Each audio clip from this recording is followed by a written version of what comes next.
Well, hello, Grace Place. I'm so thankful that you guys are getting to the point where you're getting ready to be able to respond to CarePortal requests. I so enjoyed being able to be with you guys just a little while ago to introduce this idea. And I'm so thankful that there was a response. It's so great to see the church responding to opportunities like this. And so my goal here with this presentation is just to kind of get you guys to the point where you fully are aware of what's going to happen, what you're going to see through this email system, and then kind of just the logistics of how to use the system, and then also kind of just some rules for the road of whenever you're dealing with families that are in these really delicate situations with child welfare and different caseworkers and all what to expect when you're working with them as well. The great thing about this is I am fully available for your church. Unfortunately, it didn't work out for me to be able to be present for this particular orientation, and so I'm doing this video for you guys. But I hope that you will just, keep track of questions. Maybe have a notepad and be able to write those questions down. Lindy will be able to help out as well. She and I have talked extensively about just what this is going to look like for you guys as well. So all that to say, I'm available. I actually live in Tarrant County, even though I cover a much larger territory, and I'm excited to kind of walk alongside this with you as much as possible. So let's get going. The good thing here is that the Grace Place, you guys have already been enrolled as a church, and Lindy has actually gone ahead and even enrolled each of your small groups, those that she knows of. And so our goal, what we talked about, she and I, is that you as your group will actually leave this meeting tonight with everything completed so that these emails are going to be flowing freely whenever your group, when the location of your group, whether you want it to be actually at a home or at the church, which we'll talk more about in a little bit. But you will get those notifications whenever your group is within a 10-mile distance from the family that has a need that's being entered by their caseworker. So that's great. I wanted to just kind of show you what this is going to look like really when it's kind of going active. This is actually just a live shot of the website, which I hope that each of you can go and poke around a little bit in. But when you are we'll talk more about how all of this is going to work. But essentially, what I'm going to take you to is the list of open requests. I've got this prepared over here, and I've searched for Tarrant County only. And as you can see, there's 39 at the moment, 39 requests in Tarrant County that have not been responded to yet. So there's plenty of opportunity here. But I wanted to show you just kind of what it would look like from a small group perspective, because it's a little different from a church. Okay, let's go to something that's in Arlington, actually, since you guys are there. If I go to respond here, I'm going to be shown all, not just the details of that request, but it's going to show me all the churches that are within a 10-mile radius of this family. And actually, Lindy, she's the only Grace Place group that is activated right now. I mean, by the end of this meeting, all of you should be, but you can see right here that it's a little bit different. So you're going to see the Grace Place, Arlington, and then each of your small group names are going to be listed with this right here. So just be aware of that. Whenever you're responding from this page, you'll want to make sure that you're responding as the right group, because all of the emails and everything is tied to the group, and you'll need to make sure that it matches with that. You will not be able to obviously respond if you if you went to respond as Grace Place Arlington, because that's kind of a different, it's got different emails that are associated with that group, with that church. So just make sure you're responding as your own group whenever that, you're on that list. And then honestly, that's kind of only part of the program. When you're using this, when you're responding, most of the time you're actually going to be responding directly through the email that you receive in your inbox, and that is already tied to your group only. So it knows that this email is being sent to your small group. And so when you respond within that email, it'll automatically know. But there is that other way of being able to just search all open requests, which we'll talk about in a few minutes. But let's get going with just kind of getting on the same page as we go. I wanted to just acknowledge the fact that Grace Place, this is just for you. I'm speaking directly to you guys. Know that this is not kind of a general orientation. I'm really trying to be as specific as I can for you guys. So I just, if you have any issues or questions along the way, please write them down and we'll address them very soon. Let's get on the same page a little bit and understand really what we're doing here. This grid is so helpful in understanding what orphan care really is and how can we be obedient to this. And unfortunately, I think our culture has a little bit of a definition problem with what we consider orphan care. And what my mind, at least, originally went to was I thought immediately I hear orphan care and I was thinking, man, that means bringing kids into my home for foster care and adoption. That means if I can't do that, then somehow I felt kind of guilty by not being able to do that. When in reality, not everybody can get licensed to be a foster parent or an adoptive parent, and not everybody really should do those things. And we know those. But the problem is that it's still a mandate. It's in Scripture as an illustration of the gospel we should all be engaged in. That this type of work is so important to the ministry of reconciliation that God is calling us all to be engaged in this. But when it's only a strict definition that is actually only meant for a select few people, that's where this issue comes. And CarePortal is this great way that opens this up, this idea of orphan care. It opens it up to understand that this involves prevention. It involves keeping families, biological families, together and preventing kids from ever having to go into foster care in the first place. That has to be, I would say, our primary focus, because obviously our goal is to keep biological families together. They're strongest when they're together. This whole foster care crisis in Tarrant County, it's fueled by biological families who are kind of disintegrating. They're really, really struggling. And it also goes all the way through transition. After a 18-year-old ages out of foster care and has not been adopted, they don't cease to be orphans just because they're 18. And unfortunately, many of them will go on to have very young pregnancies and have multiple kids because, surprise, surprise, they don't really know how to parent. They don't know what a healthy relationship really looks like. Not to say that all young parents are, unaware and unable to have a healthy relationship.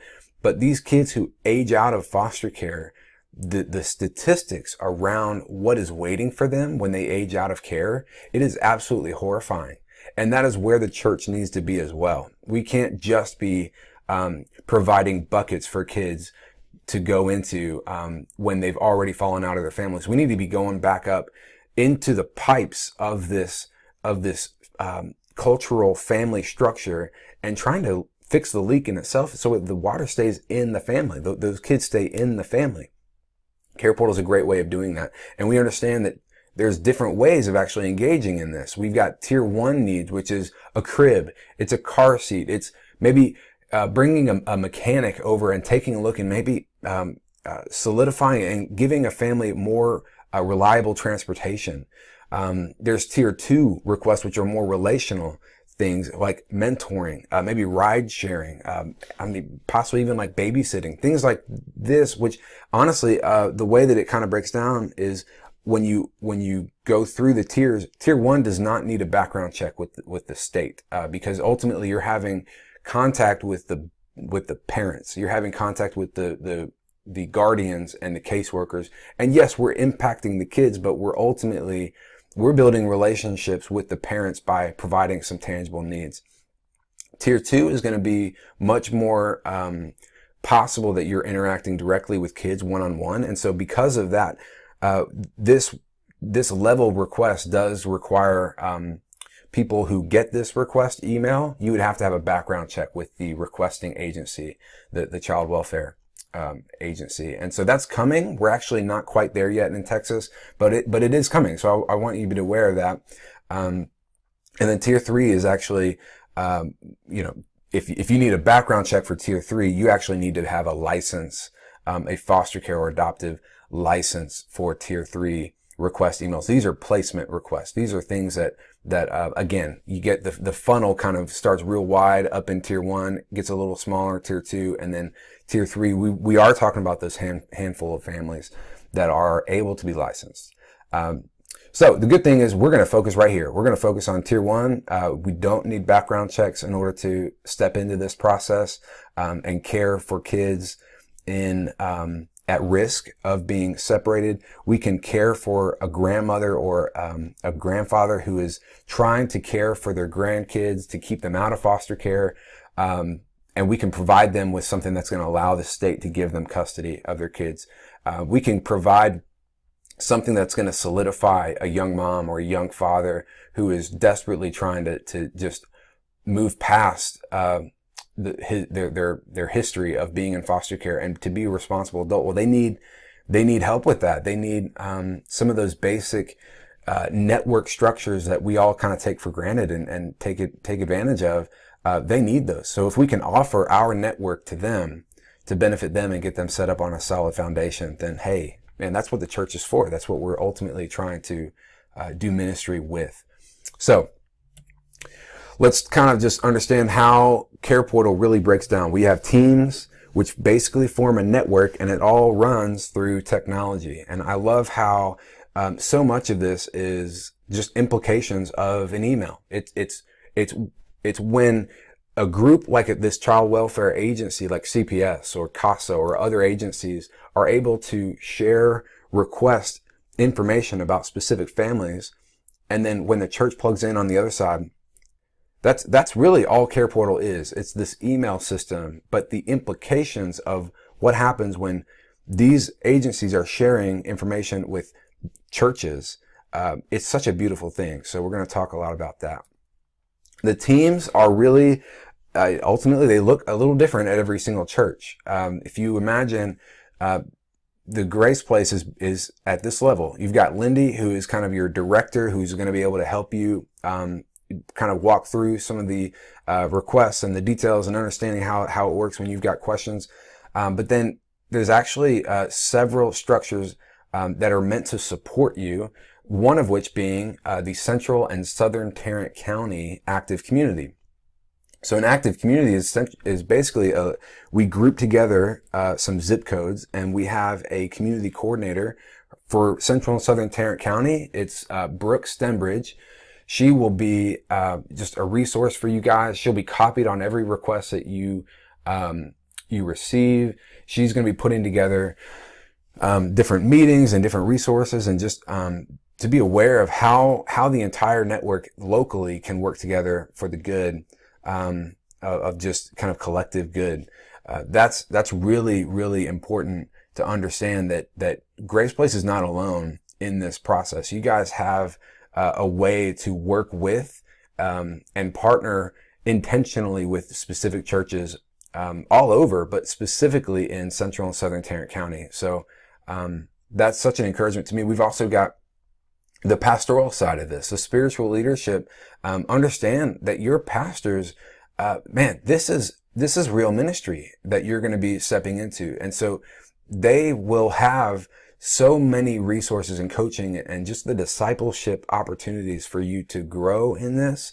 And so I challenge you to take advantage of those opportunities to hear from your leadership on how to handle certain situations, because it's by us kind of stepping out into this area, this ministry field. That's how we grow as believers. Ephesians 4:11 through 13 talks about how pastors and teachers and evangelists and their role is to equip the saints that's us, by the way, us, the saints. We are the ones that are meant to be equipped for the work of this ministry. And what I love is that the very next verse after this, this role description for leaders in the church, it actually talks about how it's the work of the ministry that leads the saints into the maturity of Christ. That's what we're all after. We want to be mature in Christ. We show up on Sundays wanting and seeking to be mature in Christ. But the issue is that to get that maturity, we've got to be in ministry. We've got to be doing the work of the ministry, which is outside the walls of the church. And as we're doing that, that's where we can be supported by our pastors. And that's where we see the ultimate impact being made. So keep that in mind. Your leaders are extremely passionate about this. And they're going to want to know how they can support you, how they can help you. The network, which essentially whenever, again, it's kind of this byproduct of whenever you've got people connected through technology for the same purpose, the byproduct is this network. And so when you're talking about any individual request, you have the opportunity to build community partnerships. You have the chance to reach out directly to individual other churches that might be a little closer to the family. You might be able to build community partnerships with local businesses, with other families and friends from churches that aren't even plugged into CarePortal. And that's great. We want that to happen because ultimately this is not going to, this can't just be one church or one of your small groups. Work together. That allows you to not be intimidated by any one request that you see. And just as an example, down in Johnson County, just recently, we had a request come through, this heartbreaking request. A family who had actually just recently lost a toddler, just a tragic accident where they lost a toddler, and then just a few weeks later, their house burns down. And so, first of all, how heartbreaking that is. But then, when the church has a chance to step in and say, you know what? You've lost everything and you're in this heartbroken place. We want to be here for you. And there's actually, I think, like 6 churches working together on this one request. And so that is so encouraging when I see that happening, because this is bigger than any one of us. This is bigger than any one of your groups, any one of your families. And so embrace that partnership. This is the body of Christ working together. The active community gatherings is kind of a building off of that. When all of these people in central and southern Tarrant County, when we can get together and invite CPS workers, invite dignitaries, and other people that just kind of make sense to get in the same room and let's talk about what we're seeing. What do we need? What would it be great if we had? How do we find out what other churches, what kind of ministries and programs do they have access to that we don't? How can we build those networks and those relationships? That is such a valuable thing that I want to encourage all of you to do. When Brooke sends out those alerts that an active community gathering has been scheduled, please make every effort to get there, just to kind of just learn what this network looks like right now and how can you be a part of strengthening it. The final aspect of the network is something I'm really excited about. It's called the Cost of Poverty Experience. And that is essentially, it's a simulation that's going to be free for any church that is plugged into CarePortal. So Grace Place is part of this. But at any point, you guys can host a simulation that is going to allow you to kind of step into the life of a family that is in just crisis mode. It is a very intense simulation. It's about 3 hours long. But it puts you in the perspective of these families that are just, man, it's so complicated and it's so complex and confusing. And for you to understand some of the decisions that they have to make, and even be in a position where you've got to make them yourself, it helps you in understanding how to communicate to families that are in crisis. What's a good question? Honestly, what's kind of an offensive question?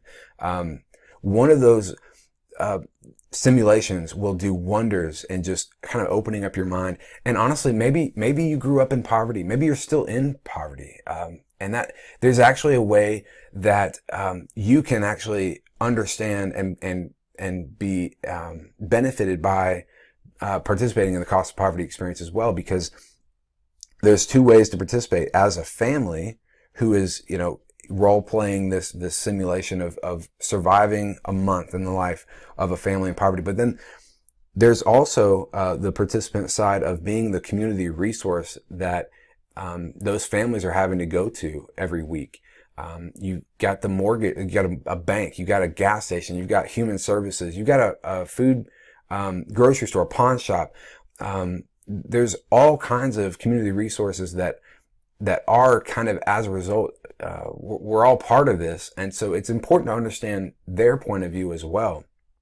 And I'll tell you, I was floored the first time I went through the cost of poverty experience, just as a participant.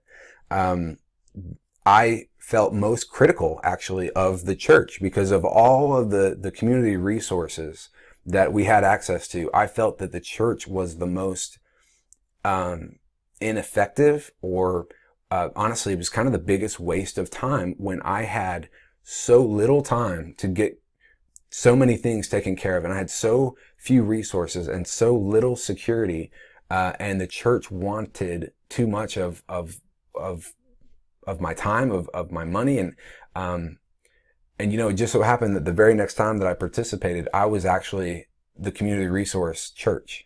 I was acting as the church, and so it was just God's way of kind of showing me the value here. How do we fix this? What, the things that we can do as a church to be more effective. That's such a valuable thing that I want to encourage all of you guys to be involved in when we do those. Again, those will be free. You can host one at Grace Place if you want, and invite anybody you want from the community and other churches or whoever, as long as it's being hosted by you guys. It's open to anybody.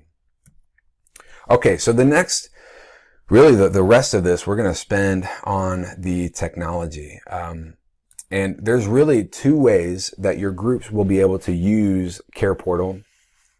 The first, I mentioned this before, the first is going to be just basically waiting for the email to hit you guys.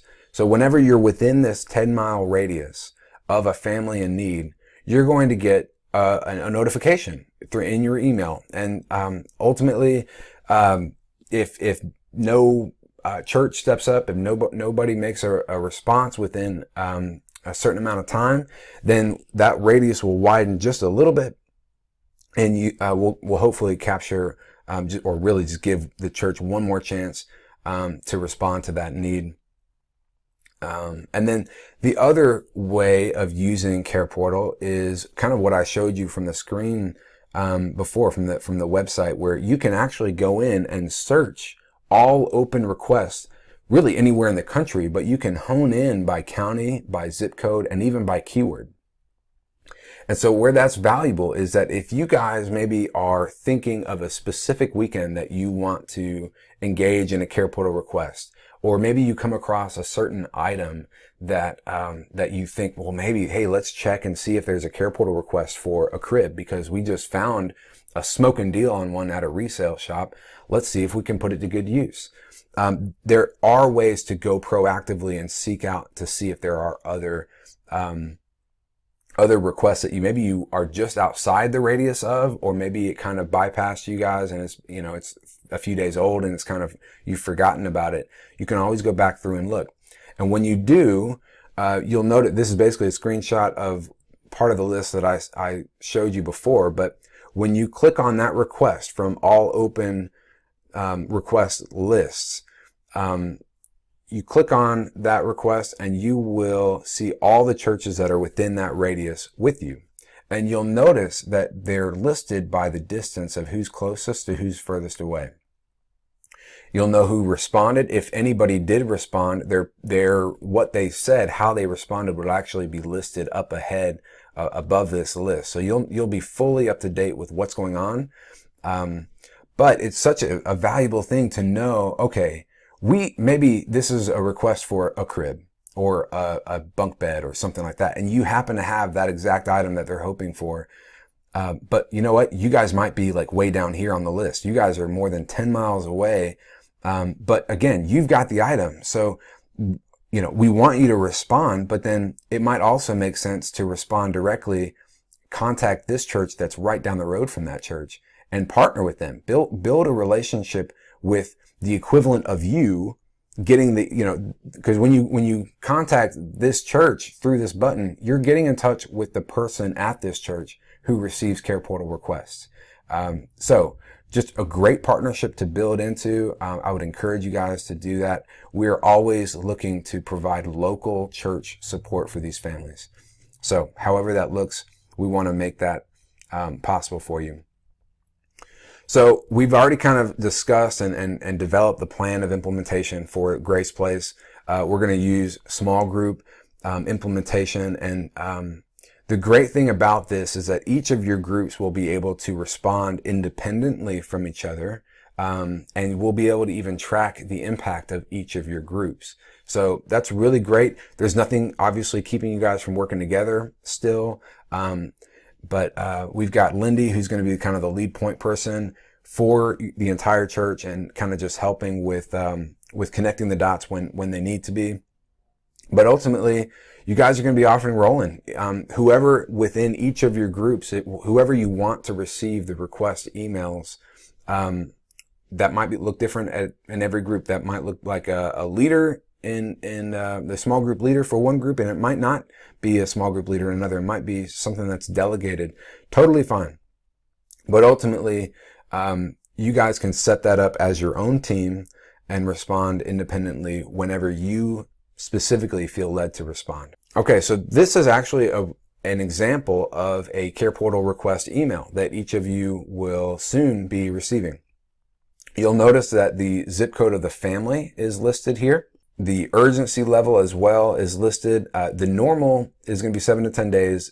You may see a high level request or high urgency level request.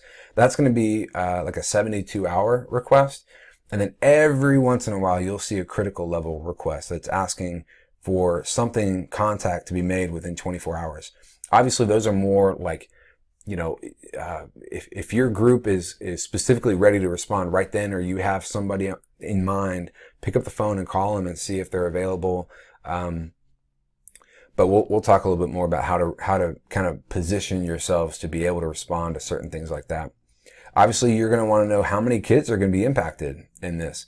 And if there's a dollar amount that can be kind of determined right from the get-go from the caseworker's perspective, then she might or he might list an estimate here. Otherwise, it might just say, this is primarily goods and services, and the price might kind of vary. So you'll notice a little bit of kind of differences there. But yeah, the caseworker's telling you, hey, this is why we are making this request. They're giving you some details and a little bit of a backstory on how or why this family has even gotten into this point and why this item is being requested. Yeah, I mean, I probably should mention too that you guys are pretty close to Dallas County, and so when we launch Dallas County, which we're actually working on right now, you will be getting some requests from Dallas County. But remember that it's always going to be, if you're getting the email, it's going to be based on how far away you are from the family. So if you get it, that still means that you're within 10 to 15 miles of this family. And I mentioned this before, but if no response is made, this email will get kind of expanded out to an additional radius of churches. So you may actually get requests that say in the title of them that this request has been escalated. What that means is that request was previously sent out and you were not included on it, but because it has gone unresponded, you are now included in that radius. We wanted to just alert you to this need. And while obviously if you're in the escalation radius, you're a little further away, but because you have access to church to church, you can contact any one of those churches that are closer. My hope and my prayer is that it wouldn't discourage you from still responding if you're able to. If you were to click respond to the request, which is that first button in the email, you're going to see this form. Again, the form is going to be tied directly. It already knows that you as a church or your group is responding because it's being clicked from within that special unique email that you got. So when you click respond, it's going to ask you to fill out this form. It'll show you any previous responses that have been made so you can be fully up to date on what's going on. Most of them, though, are not going to probably have a response. And so if there hasn't been a response, there's not going to be anything up here. When you're putting in your information, you're going to want to put the person who is going to be interacting with the caseworker. Whoever is going to be handling that conversation, you want to put their name up here. If you've never responded to a request before, maybe your group leader has forwarded the email to another member of the group, and that's fine. As long as you have the email, you can respond with that button. But if it's your first time responding, you'll want to put the little, add your name in with this little plus sign there. And then going forward, you'll basically just be able to start typing your name. It'll find you in the system. The second box here, this is probably the most confusing part of this whole thing. And it's really not that confusing, but I just want to make sure that like everybody's kind of paying attention here.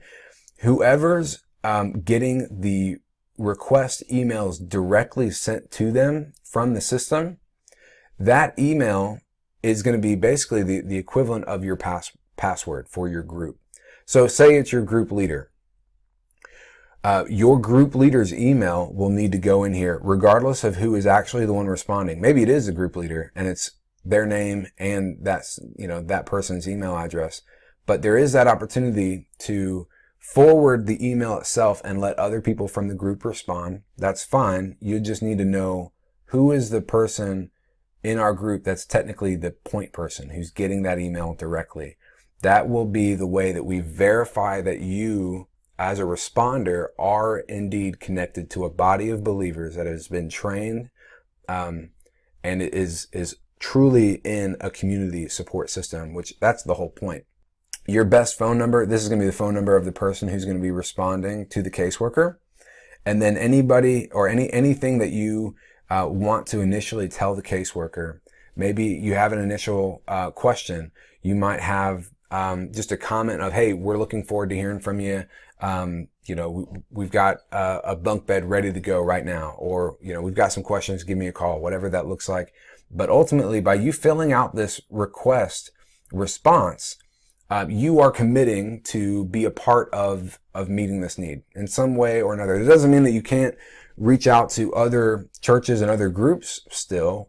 If something happens and you need to kind of bring some other support in, that's fine. But to make a response like this, you're basically saying, hey, we want to be involved in this. So we're looking forward to hearing from you.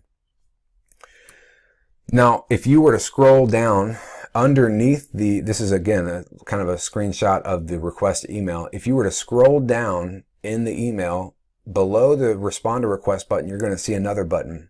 It's engage your active community. This is where you would have access to create kind of a broad group discussion with all the groups and all the churches within Central and Southern Tarrant County that are active with CarePortal. You have a chance to kind of invite them in to give direction, to collaborate, to offer insight, and to maybe partner in handling the responsibility of some of the items. That is totally fine. And honestly, I love seeing churches work together like this. So just keep that in mind, that is an option for you.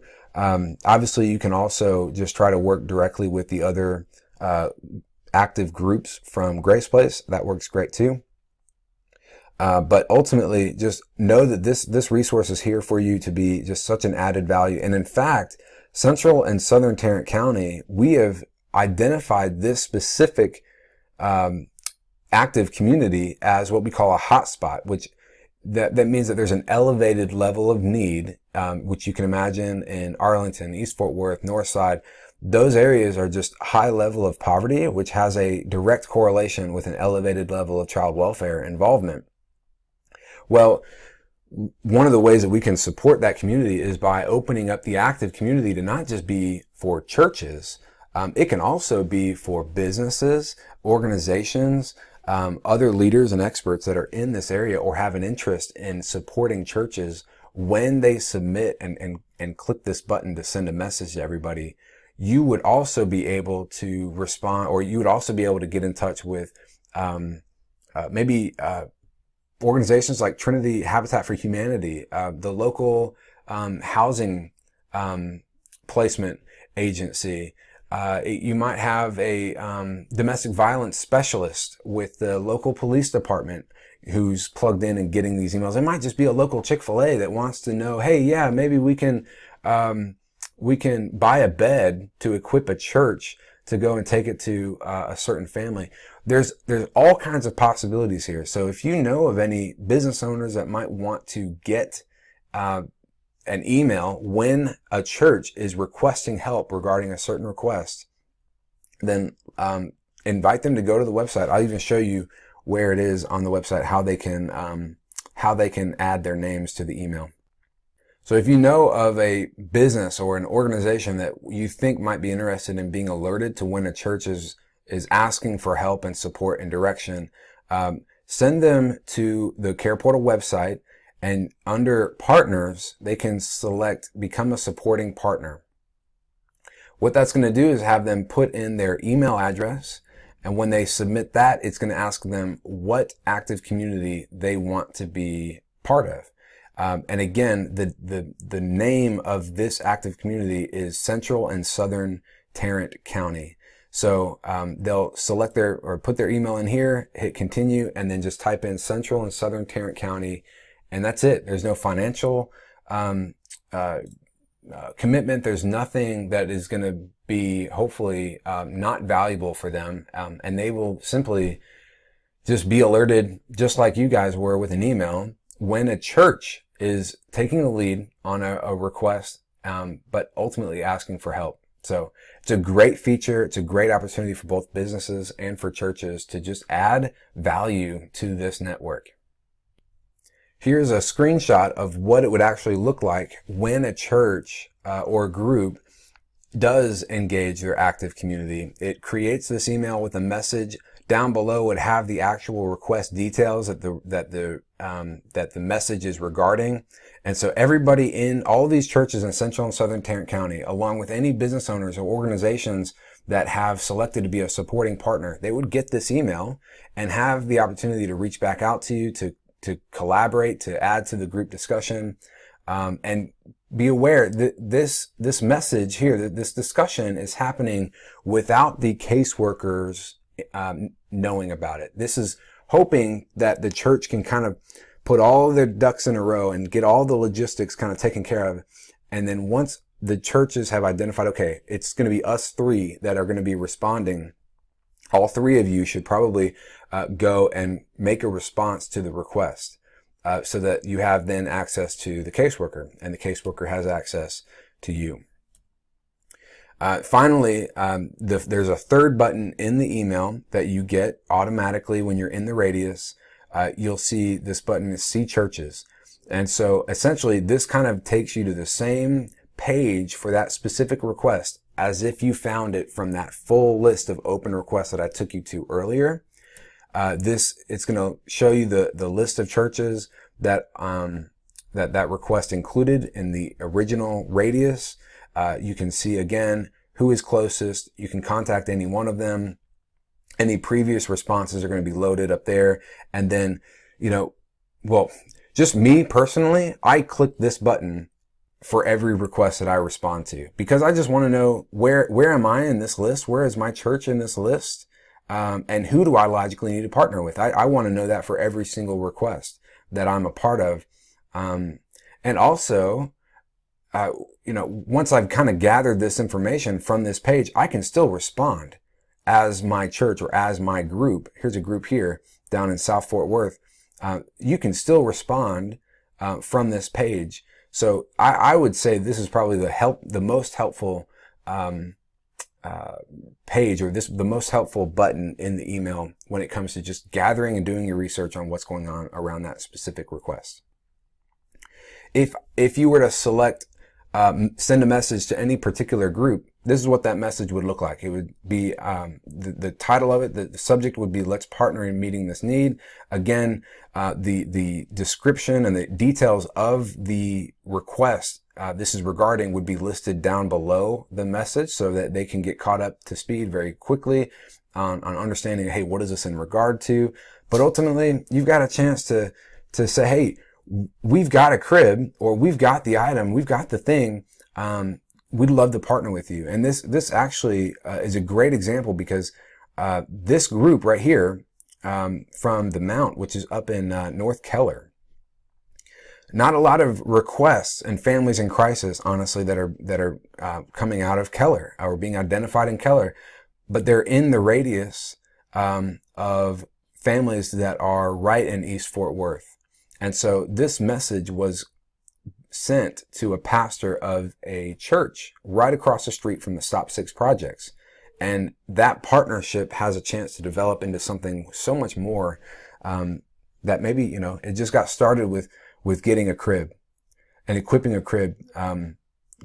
church with a crib so that they can take care of a local family. And then this group kind of coming up under the leadership of that local pastor to help them and just learn from them in many ways, of what their community is like and how to engage in those areas.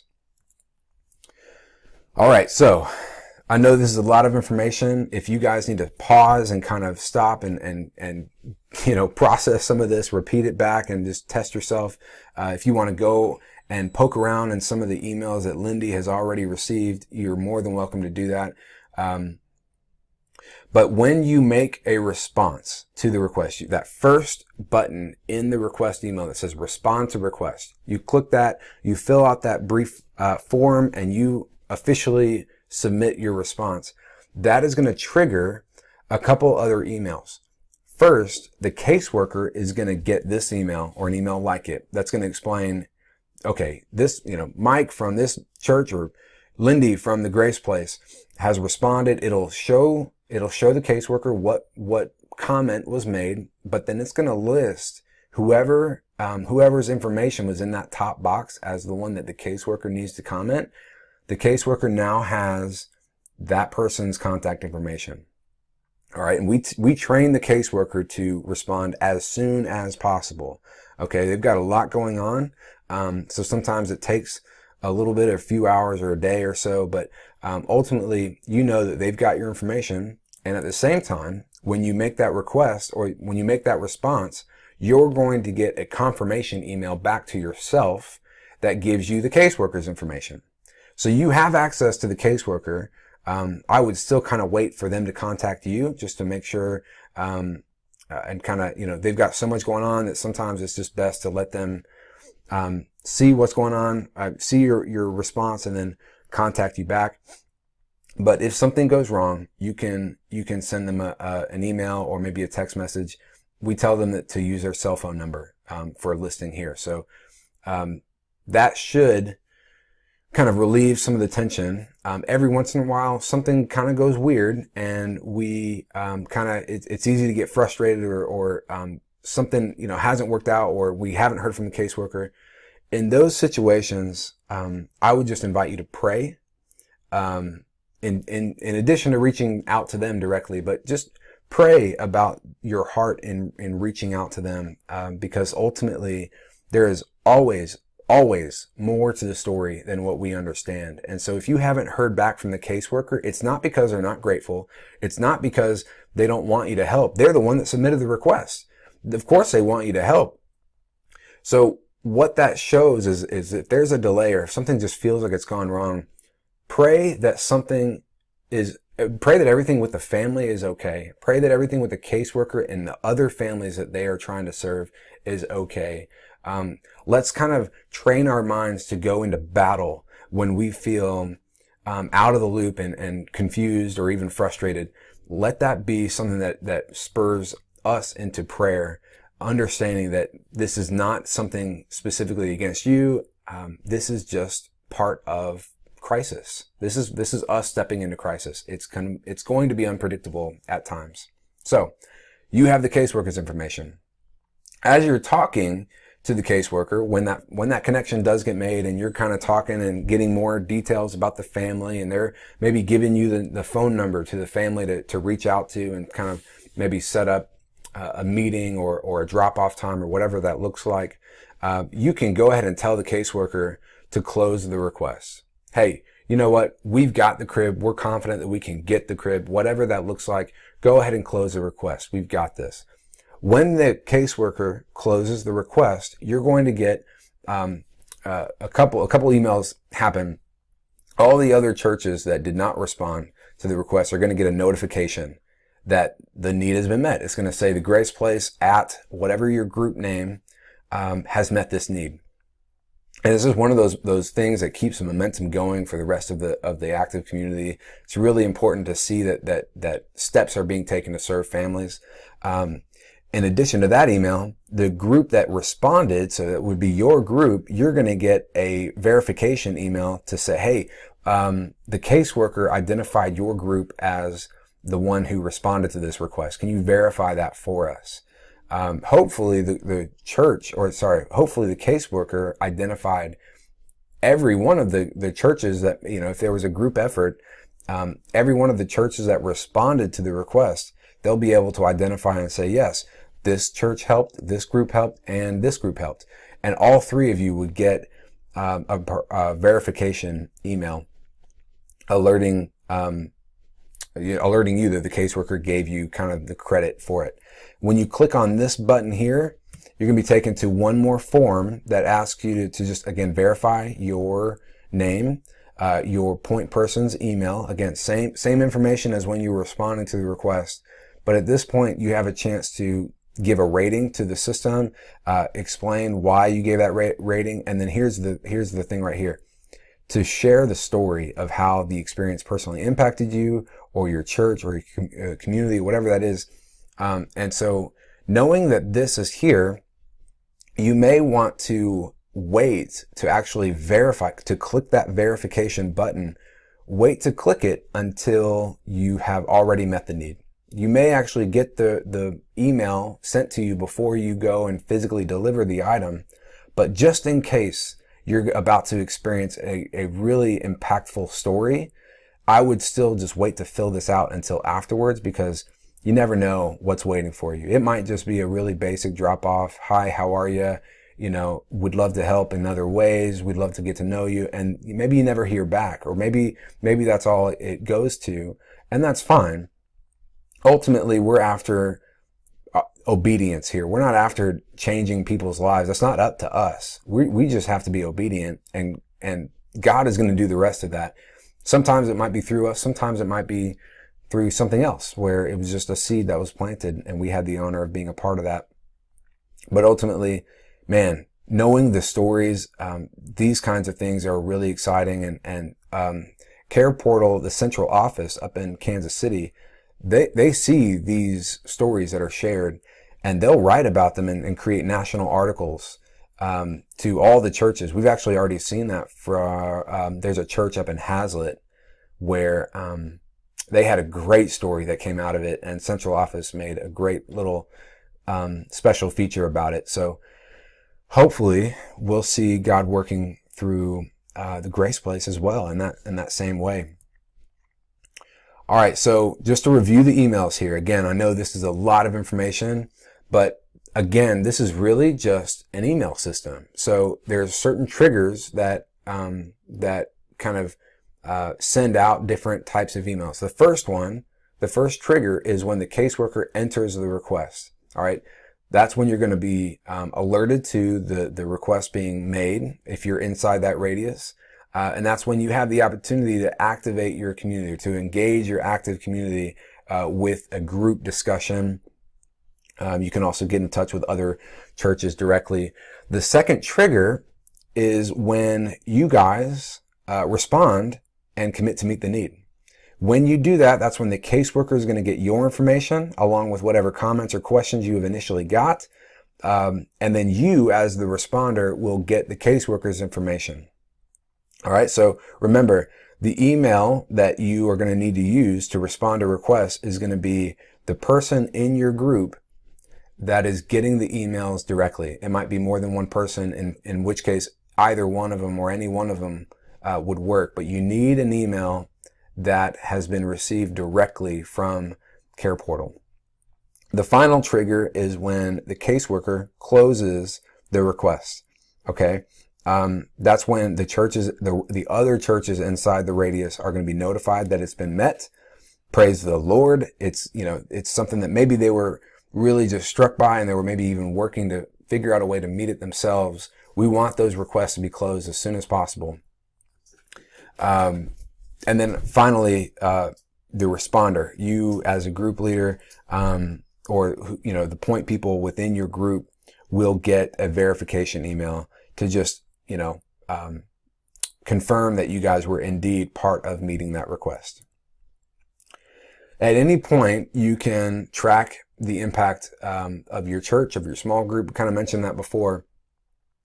But it's really incredible to be able to understand how many requests have you responded to in a given year or given season, to be able to understand how many kids have you impacted as a church collectively, knowing that the national average per request is about 2.5 kids.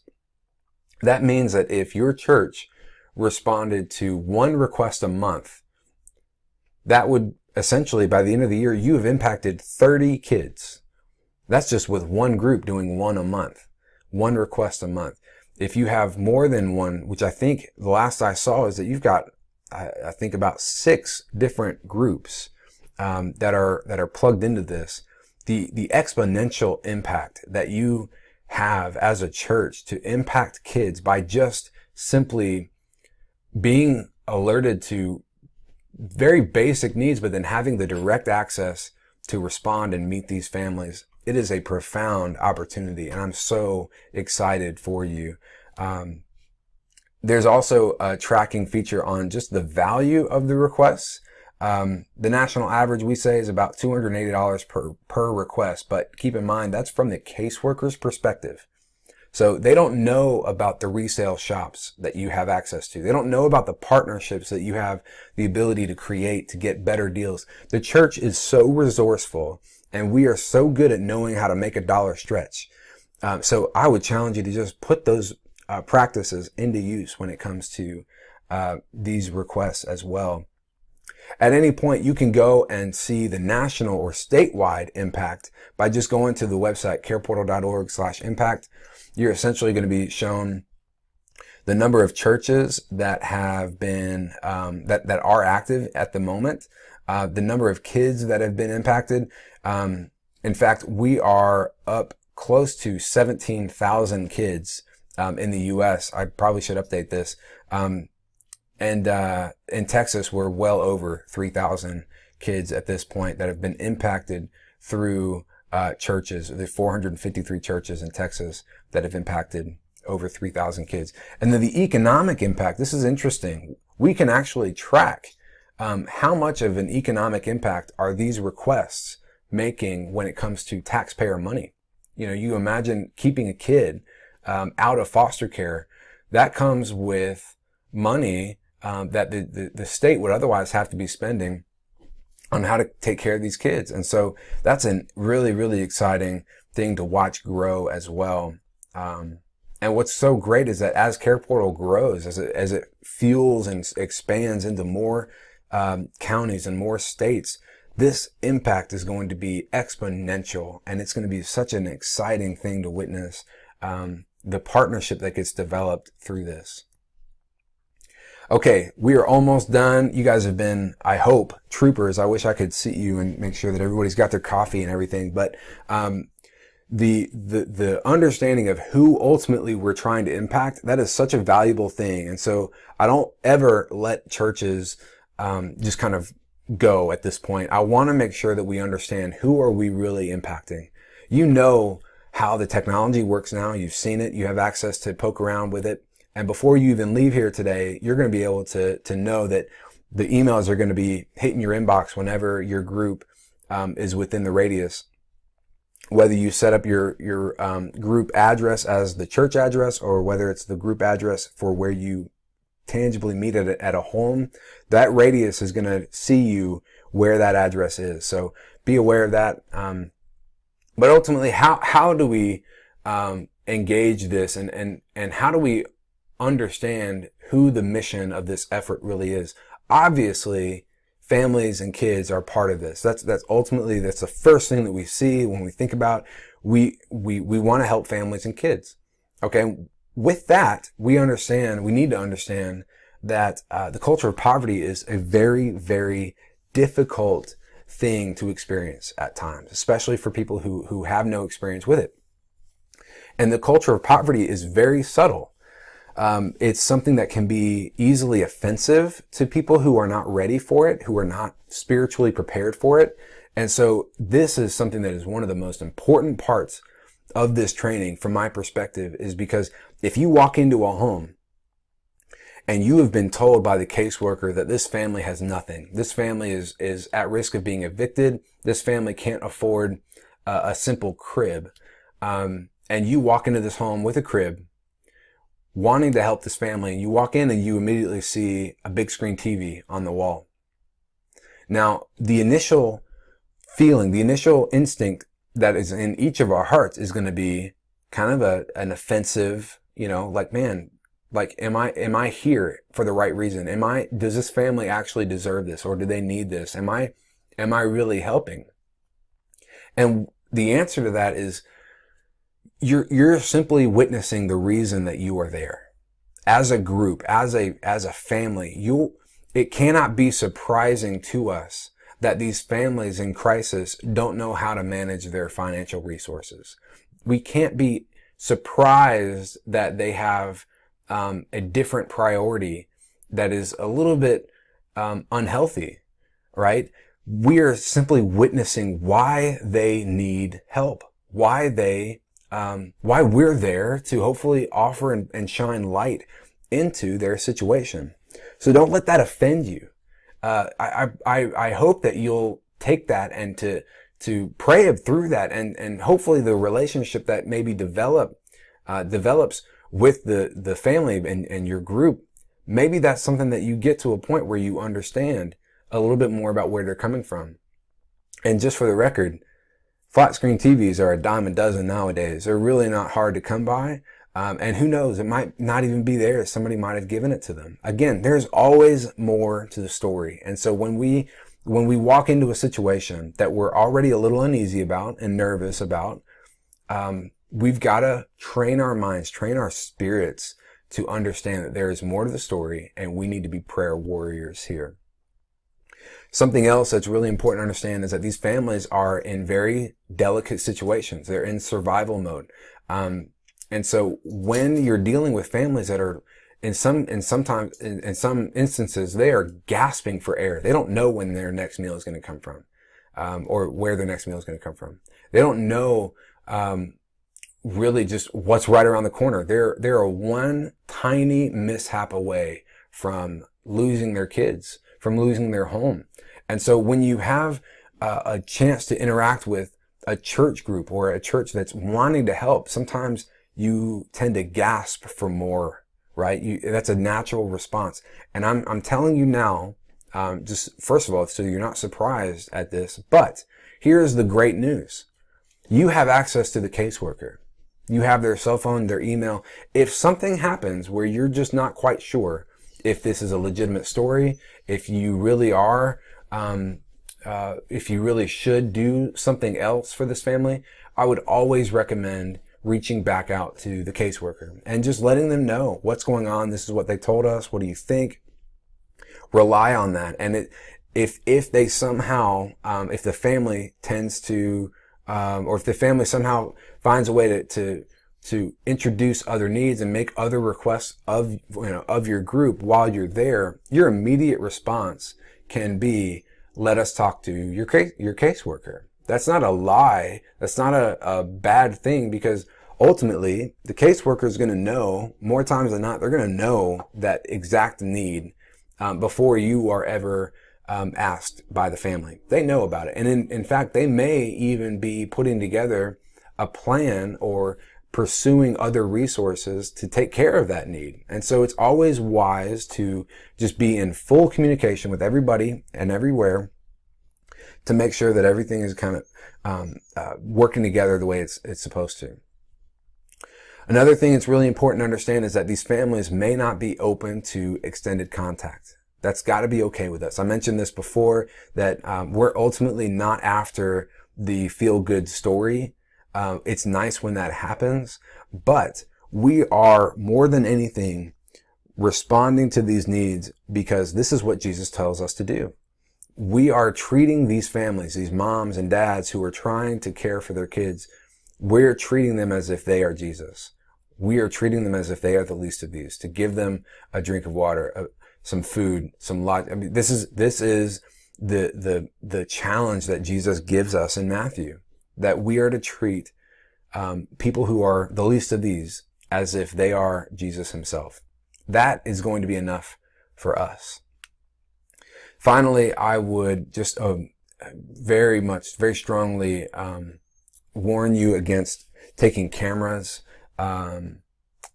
especially to the initial request. That is not the time to be taking group pictures, to be asking for, pictures with the family or whatnot. These situations are just way too delicate to come in and ask for something like that. Now, later on, if you do develop a personal relationship with them, absolutely, that's up to you and your discernment, because at that point, you do have a relationship that would be captured by that photo. But until you do, I would just tell you to leave the cameras in the car. If you want to take pictures of your group preparing to meet the request or to going to deliver the request, that's fine. But just let's honor and respect the dignity of these families by not promoting the good that we're trying to do for them. All right. Now, another group that we are impacting through this whole system here is the caseworkers. It's amazing that caseworkers in the state of Texas are required to let us train them on CarePortal when their county is ready to launch. But the issue there is that while they're required to be trained, they're not required to actually use CarePortal. So when we do interact with caseworkers, my goal is to help you understand that these caseworkers are in the trenches out there in our community. The things that they see on a daily basis sometimes would send us to a counseling appointment, honestly. And so just understand that when you're interacting with them, many of them do experience secondhand trauma. Many of them do experience compassion fatigue. And when you're responding to them and interacting with them, if they seem a little short, if they seem a little rude or overwhelmed, respond in love. Respond not out of expectation because, hey, we're trying to help you here. We are the body of Christ. If anybody should be able to be treated a little bit disrespectfully, it should be the body of Christ, as we are going and treating others as if they are Jesus in the flesh. This is a chance for us to show something countercultural, and that our responses would be not based on what has happened to us, but what is the truth that we are holding to. And that's Jesus. That's him promising us that it's not going to be easy. And so when you experience those things, man, win them over with love, win them over with your encouragement and your flexibility. That's such an important part of this as well. Now, unengaged local churches are a huge aspect to who we're reaching out to as well. Understanding that the churches that are closest to the needs and of these families who are in crisis, they're going to be often the last ones who really get involved in CarePortal. It's a totally different conversation to have with them. But you may even be involved with churches and have access and relationships in churches that are closer to these areas that you don't see on that list of churches on the CarePortal website. There's nothing keeping you from still partnering with those churches, inviting them in to kind of experience what you are doing as the Grace Place, to get in front and to learn about who these families are.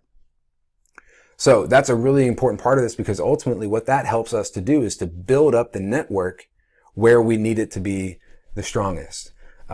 So have that in your hearts. Be willing to take that extra step to contact another church, and just see if they would be willing to work with you and join the network with you.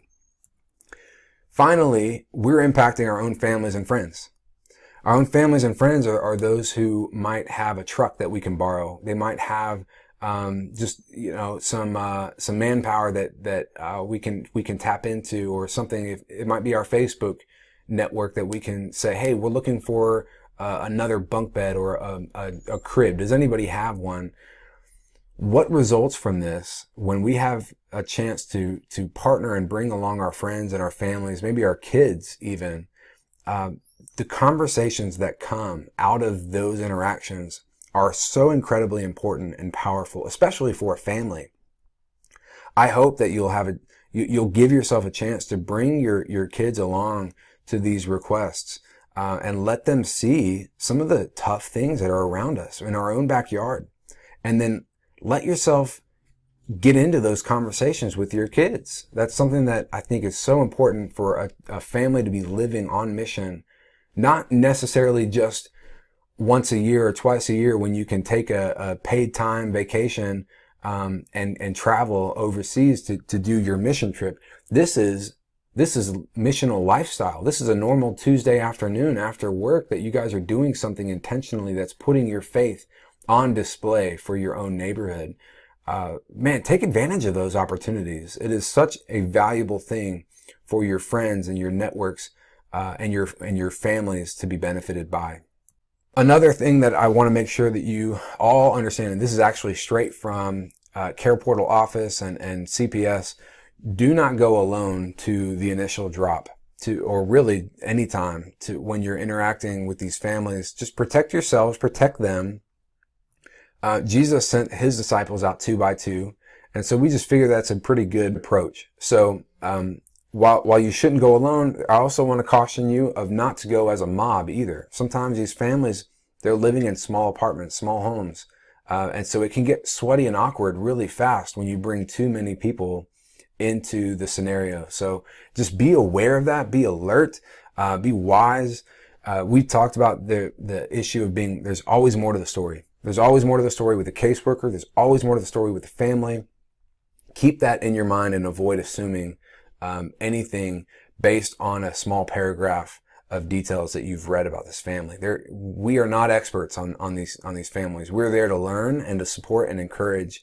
And ultimately, if we have any issues, we can call the caseworker. That's such great news that we can partner with them when we need to.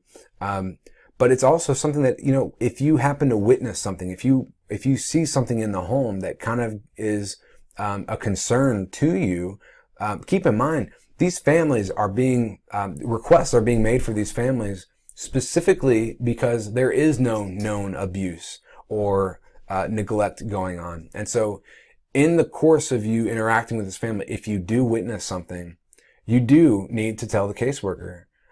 Let them know about it. It might be something that they just haven't seen or heard about yet. And so we do need to protect the kids. We do need to make sure that we're working openly with those caseworkers. And then be the light is such a powerful, it's very broad, but it's so important to understand that your words have power in these very delicate situations. Your tone has power in these delicate situations. Just when you are there and you're in a situation and you see strength in a family and you see resolve and you see hope, call that out in them.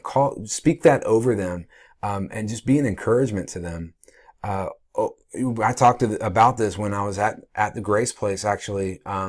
But this concept of being the light of Christ, in order for that to be effective, in order for it to cause anything noticeable, we've got to go into dark places. You're going to be going into dark situations within families that are just they're in crisis and they need light. So be ready for that. Pray for that as you're preparing. If you're bringing kids with you, make sure that you kind of prepare them to understand that their words are going to have power. Their side comments are going to have power. And what I mean by that is if a family walks in, you've got your kids with you, and the first thing that your kid says is, "Mommy" or "Daddy, what's that smell?" when they walk into an apartment, you can imagine how much more difficult the relationship might be to create at that point. Once the family, the family that you're visiting and helping, if they hear that, you want to guard against that. Finally, no cash, no gift cards to the families, and no cash or gift cards to the caseworkers for the families either. Ultimately, I have not encountered a church yet that does not have a strong, good policy on how to help in helping families without having to give cash or gift cards, especially when we have direct access to them. So take advantage of those things. If you happen to feel led to respond to a request or meet a need where you're paying a utility bill or partial utility bill, that means that you would be calling the utility company directly with their account number and making a payment on their behalf. There's always ways of going around having to exchange cash. So be aware of that. If you have any questions, I can obviously, I'm available. Your pastors are available. Lindy is available, and we can go forward from there. And then finally, let's just think ahead on how to best position your groups, your teams, to respond proactively. When it comes to financial policies, to understand, hey, you know what, if we raised and had about $300 kind of saved up as a group together, ready to go when we get the request, that's going to take care of so much of just the headache of having to fundraise under pressure in order to respond quickly enough. So try to get ahead of it, and just, every time you meet a request with the number, with the money you've saved up, you can just replenish that money and have it ready for the next time. That way you're ahead of it. You're proactive and you're not reactive. Know who in your church has a truck. Know what resources and skills and abilities you have access to within your church, so that you know who to call. You know what partners your church works with. What partners should you build, and should you take the initiative and to kind of offer out within your own networks to maybe build some relationships there. And also, man, prepare for battle. This Ephesians 6 is going to be hopefully read in just a whole new way for you and your groups, because when you're engaging in this type of work, you do need to have the armor of God on you. Every time you respond to a request, every time you see a request, whether you respond or not, my hope is that you would pray. Go to battle for that family and for the church to be equipped in order to meet the need for that family. And then finally, just live with purpose and intentionality. Understand that this is how the church is called to live. We're called to live on mission, seeing everything as an opportunity to declare the love of Jesus, to meet the need, to speak life into and share a testimony of hope and salvation and redemption into these situations. So, as you go, please know that I am available. If you have any questions, I can obviously be as much help as I can for you. And I know that it's a big deal when you are kind of ready to meet your first request, when you're ready to respond to your first request. And if you would like to maybe look through the list of open requests on the Tarrant County search for CarePortal, maybe you can pick from one of those requests that hasn't gotten a response yet, and it gives you a little bit more control over, okay, we know what this one's about, we know what the request ultimately is, and then you as a group can kind of prepare a little bit better to make your first response.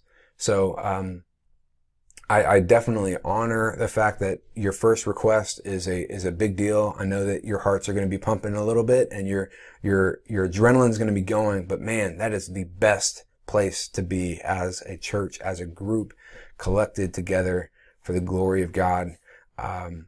If you have any other needs, if any questions that have come along, including the ones that I've kind of listed here, which, I mean, I can go through this. How many requests per month? That's always variable, just based on how many churches are getting the requests and how big the radius is. But right now, Tarrant County has 10-mile request radius. I would imagine you might see, 2 or 3 a week. Obviously, that doesn't mean that you're responding to 2 or 3 a week, but it would be great to see you guys just stepping up and doing as much as you can.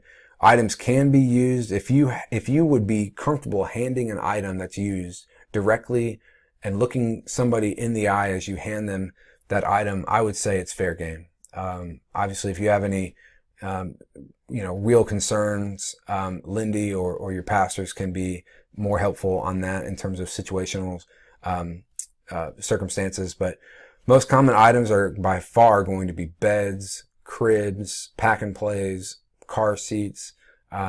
We do see some utility requests, but every once in a while you see these are just random off-the-wall opportunities to help, which are so much fun to see and understand the stories that are coming out of it.